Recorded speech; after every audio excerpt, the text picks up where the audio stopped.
Hello, my name is Daphne Akot. Thank you for inviting me to Vibe Zero Talk Show. I wanted to give my opinion on women leadership in Kenya. As we are approaching the election, there are women who are vying, and my take on the women leaders, it is a good representation if you have women in leadership, because they have different views on how to manage things, and they have different approaches, and I believe it's a very good thing to have women in leadership because their pointers and their inclusivity on how they handle matters, it is a very good thing. And I have seen many representations where there are women, there is growth, there's development, and there's a lot of follow-up and integrity. So where do you see women gaining in terms of political change, in terms of gender?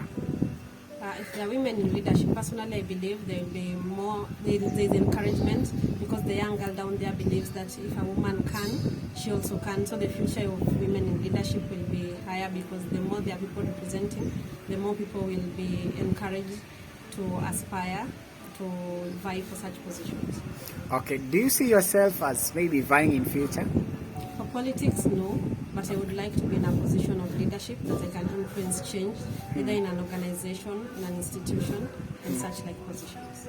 Okay, so Daphne, thank you very much for coming to Vibe Zero Talk Show, and I believe that going forward we're going to invite you to have a real conversation about this women leadership in Kenya today. Maybe your final words? I'll say for the girl child, women leadership, aspire. You knock every door, it will be open. The worst answer you can get is no, but at least as long as you ask, you will get a response. Okay, thank you very much, Daphne, for coming to Vibe Show, and may God bless you. Have a blessed Sunday. Thank you so much. Hello guys, welcome to Vibe Zero Talk Show, your number online talk show from East and Central Africa. You'll find the very interactive talk show that you can never find in this continent. So today we are very glad to have our guest here for the first time. They're joining us and they have a lot that they want to share with us. So I'll take this opportunity to hand over this microphone so that they can tell us who they are before they tell us, we talk more about the topic of today. So I'm honored to have you in my show today. Thank you very much. Kindly tell our viewers your name. Hello viewers, my name is Brian Kitoto. I'm glad to participate in this very contemporary conversation. And we must tell stories about Africa if we are to ever keep our history. So I'm really glad to be here today, and I look forward to the amazing conversation we're about to have. Sure, welcome, Brian. Hello, my name is Maureen Magak, a founder and executive director for Lend a Voice Africa, which is a community-based organization. We work on empowerment of women and girls, and I'm a women human rights defender. Welcome to the show. Do you think that women have gained that freedom that we are really just saying in words? Do they really feel it even in community level? As I take on to your question, I'd like to maybe start right from our own country as Kenya. First of all, it was in the wake of the Pan-African movement, and all the leaders in Africa, after participating in the Lancaster House Conference, the second one, and we were represented, Ghana was represented amongst many other countries, and we were talking about the scramble and partition of Africa, and it was at that time that there was a push to have countries in Africa being independent, setting up their own governments and running the business and the economy of the country. And after the Lancaster House Conference, and after so much deliberation, a lot of countries within that period started gaining independence, amongst them Kenya, Tanzania, Uganda, and other countries in the West. And ever since then, independence meant that we'd be able to participate in our own leadership.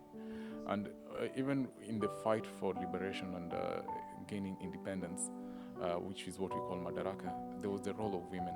A lot of women who might be unsung, who might not have been captured in the history, participated in actualizing the independence of this country.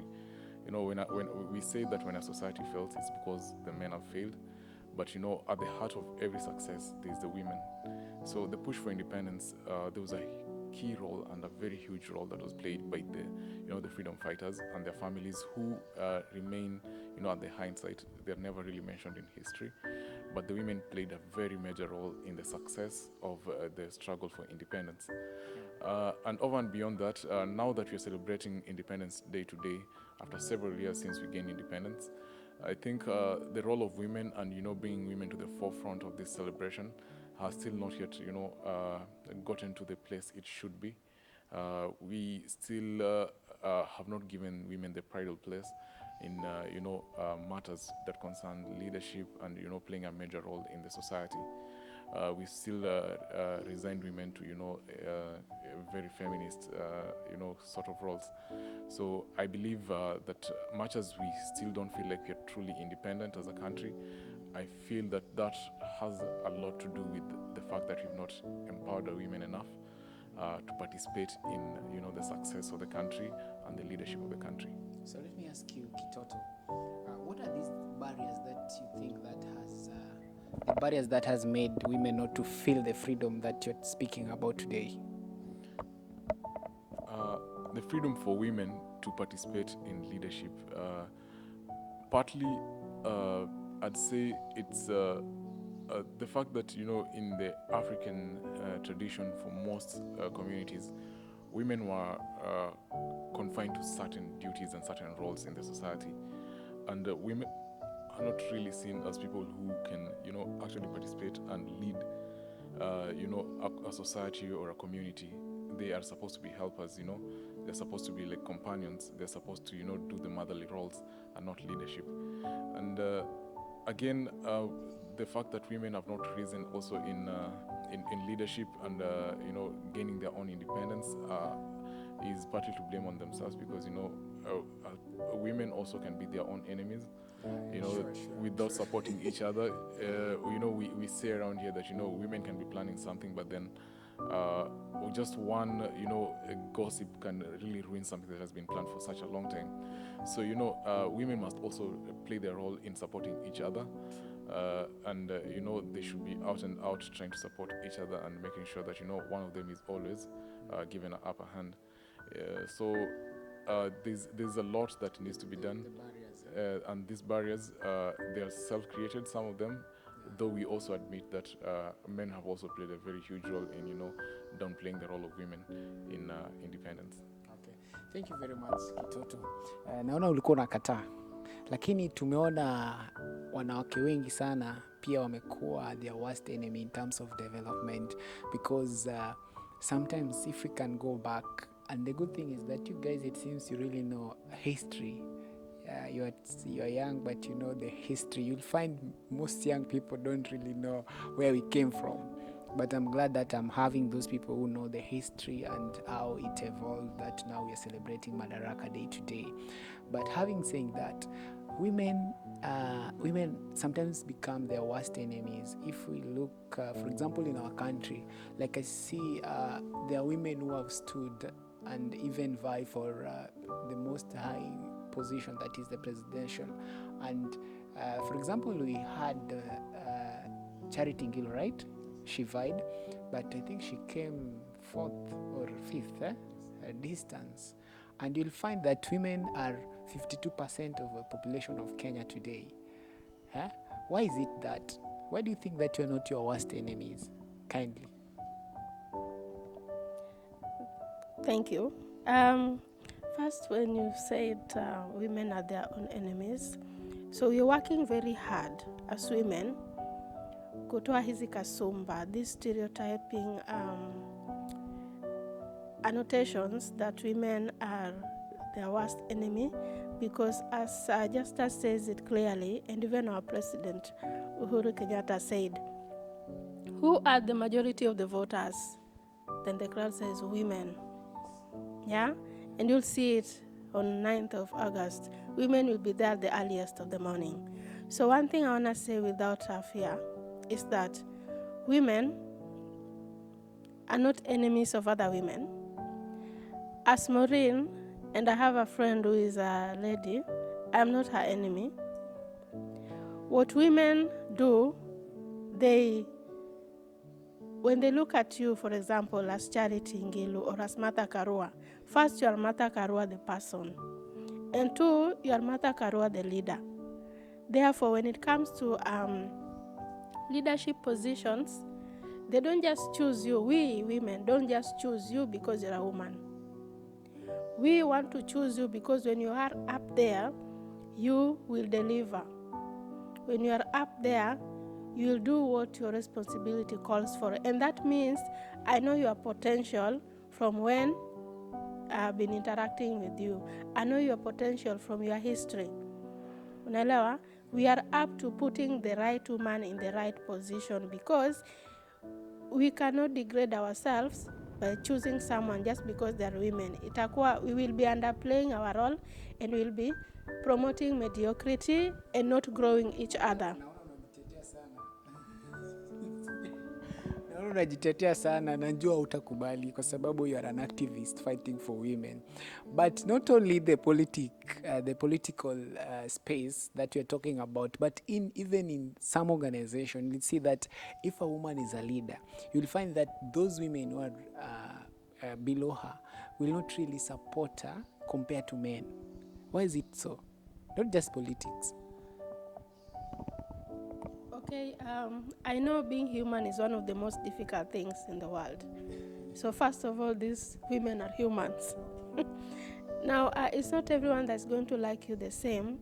Now, what I want to insist again is there's also this thing we call empowerment, women empowerment, but in what, right? So there's this empowerment of also realizing someone's potential, and it will really help much in this environment where every woman knows their potential, this place where these women trust themselves, because again you realize that you cannot give what you don't have. So this woman that is supposed to maybe help this one be a leader, do they also see themselves as a leader first? Yeah? Do they have also the best interest of that leadership position at heart? You see? And do they really know what it entails? Because education also demands that it will sharpen you.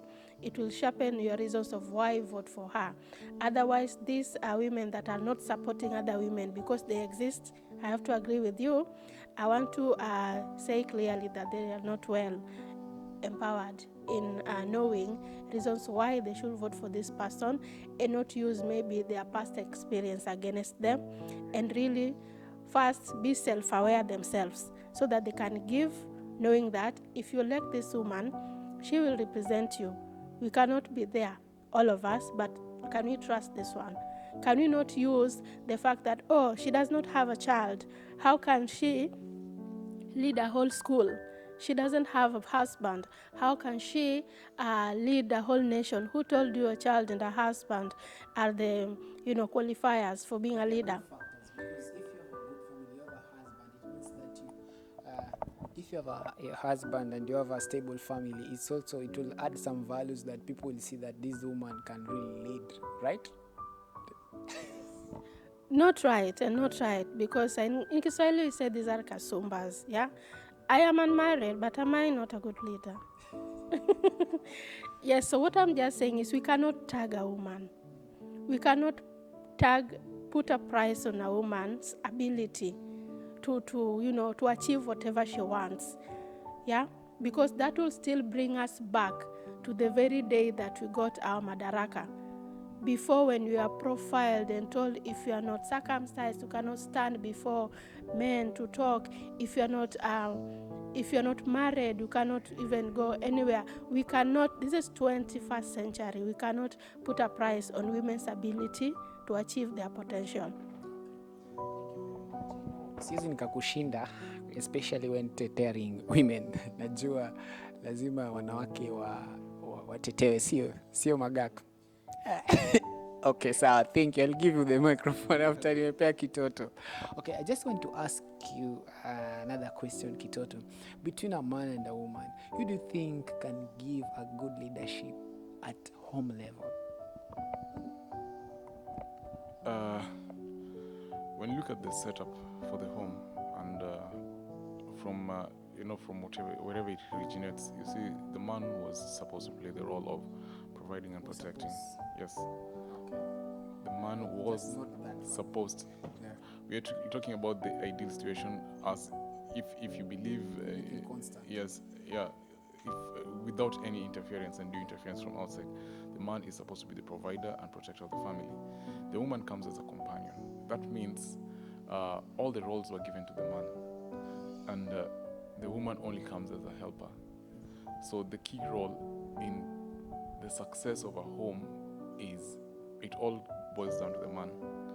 The woman only came in as a companion because man, if you believe in the Holy Written, the Bible, it says that man was created, and it was only, and in fact that is the only creation that according to the Bible God saw that was not good, because for the 6 days he was creating, So he everything looked was good. yeah, he said everything was good. But the only time he saw that something is not good is when he looked at man and saw how lonely he was, and he said that it is not Very good. happy, Yeah, it is not good that man should be alone, and that's when he created the woman. So that was the only problem with the Are creation. you trying to say that women are the one who makes the family to be good? Exactly. The women were brought in to solve that particular error in the creation, because the ultimate creator finally saw that, I've done everything, but there's this one thing that I've not done right. And that's when he brought the woman. And you see, man had been given all the whole role, and even the instructions about keeping the garden was given to the man. It was only passed on to the woman through the man. So the key role of the success of any home, any family setup, falls squarely on the man. Now the woman comes in as a helper, as a companion, as someone who is there to assist. So when you talk about house chores and everything, I feel like the man should take a leading role in this. The woman should only be there to help. But unfortunately, like I said, as it was, Yes. as it was supposed to be, it isn't as it is right now. How is it? Because I think time and chance have happened, and a lot has evolved in between from the time life began as we know it and until now. And some of these roles have been reversed, and men are doing what women should do, and women are doing what men should be doing. We've seen a lot of families where the woman is the one who provides and the man is back at home, and so many things that have changed over time. But I feel like I said before that when a society fails, it's the men who failed. When you see a lot of women raising children by themselves, it's the men who have failed the society. When you see a lot of women Are you sure, staying, brother? it Are you is sure? the men. I believe it's the men, because I feel like I'm digressing from the question you asked, but you see, I don't understand how you can allow someone who's given you a baby to raise the child But by both themselves. of you worked together to get a baby. Exactly, isn't it? exactly. But then you see, like I said, all the success of the home, all the roles that entails bringing up a family were put squarely on the man. So it's upon the man to make sure that he sorts everything out as relates to the success of his family. If his family is being torn apart, it's him not doing something. You can't blame it on somebody who comes in as a helper. If I were to come to your house as a house help, and you're having issues in your house, there's no way you can blame it on me. You have to take the leading role. So in response to the question you asked, men